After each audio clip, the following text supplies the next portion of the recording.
दोस्तों अपनी पार्टी को लेकर के केतली वाले भाई साहब और उनके अंधभक्त एक बात हमेशा कहते हैं, तो पहले उस बात को सुनिए फिर उसका मैं जवाब देता हूं। जो लोग मुझसे ये सवाल पूछ रहे हैं, क्या उन पे इसका जवाब है कि आरपीआई के रहते उन्होंने बीएसपी क्यों बनाई? जब आरपीआई के लोगों ने मान्यवर काशीराम साहब को उनकी क्षमता के हिसाब से अवसर नहीं दिए, तब उन्होंने बीएसपी बनाई। और जब बीएसपी के लोगों ने चंद्रशेखर आजाद को उसकी क्षमता के हिसाब से काम करने का मौका नहीं दिया, तमाम तरह से जेलें काटने और मुसीबतें झेलने के बावजूद, तब चंद्रशेखर उनके साथियों ने एसपी बनाने का निर्णय। तो सुना आपने किस तरह से केतली वाले भाई साहब बता रहे हैं कि जब बाबा साहब अम्बेडकर की पार्टी आरपीआई के रहते वक्त मान्यवर कांशीराम जी अगर बीएसपी बना सकते हैं, तो फिर मैं मान्यवर कांशीराम जी की पार्टी बीएसपी के रहते हुए एएसपी क्यों नहीं बना सकता हूं? मतलब कि कितना गजब लेवल का तर्क दिया है इन्होंने। मुझे तो ऐसा लग रहा है जैसे भाई साहब अपने आप को मान्यवर कांशीराम जी समझ रहे हैं।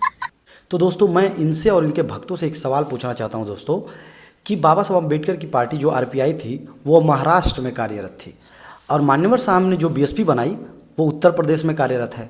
तो इससे साफ जाहिर होता है कि मान्यवर साहब ने बाबा साहब अम्बेडकर के पार्टी के अगेंस्ट पार्टी नहीं बनाई थी। लेकिन इन भाई साहब ने जो एएसपी पार्टी बनाई है वो क्या कर रही है?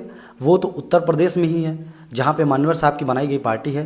तो इससे साफ जाहिर होता है कि ये तो सीधे सीधे जो बीएसपी है उसका वोट काटने के लिए अपनी पार्टी को बनाए हैं। अरे बाप रे, ये तो धोती खोल रहा है। मतलब भाई साहब भारत में 28 से ज़्यादा राज्य हैं, जाओ अपनी पार्टी वहाँ बनाओ, कहीं दूसरी जगह बनाओ, दिखाओ अपना दमखम, बनो मान्यवर साहब, फिर हम भी तुमको सम्मान देंगे।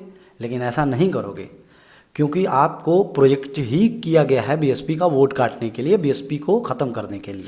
असलियत में दोस्तों बात ये है कि ये बहुजन समाज के लोगों को बेवकूफ़ समझते हैं। मतलब कुछ भी अनर्गल तर्क दे करके हम अपने आप को मान्यवर कांशीराम घोषित कर लेंगे, ये बेवकूफ़ समझते हैं हम सभी को।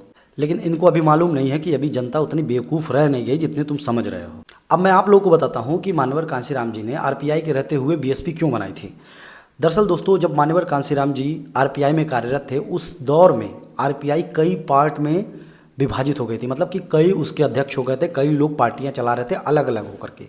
इस पर मान्यवर साहब ने सोचा कि अलग अलग हो करके बाबा साहब का सपना पूरा नहीं हो सकता, हम सत्ता पे काबिज नहीं हो सकते, इसलिए वो वहाँ से छोड़ करके चले जाते हैं और पार्टी बनाने से पहले वो बामसेब नाम का संगठन बनाते हैं, backward and minorities communities employed federation. इसके तहत वो देश भर के जितने भी बहुजन कर्मचारी हैं उन लोगों को इकट्ठा करते हैं और एक बड़ी ताकत का निर्माण करते हैं।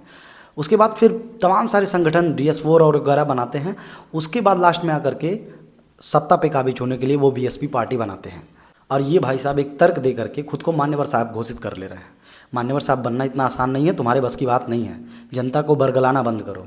तो दोस्तों इनकी पार्टी का जो भी अंधभक्त इस तरह का सवाल पूछे उसको तुरंत बताओ बाबा साहब की पार्टी महाराष्ट्र में थी और मान्यवर कांशीराम जी ने उत्तर प्रदेश में बनाई थी। तुम कहाँ बनाए हो? तुम तो सीधा सीधा एकदम बसपा के खिलाफ पार्टी बनाए हो। इस वीडियो को ज़्यादा से ज़्यादा शेयर करिए ताकि ऐसे लोगों की आंखें खुल सकें।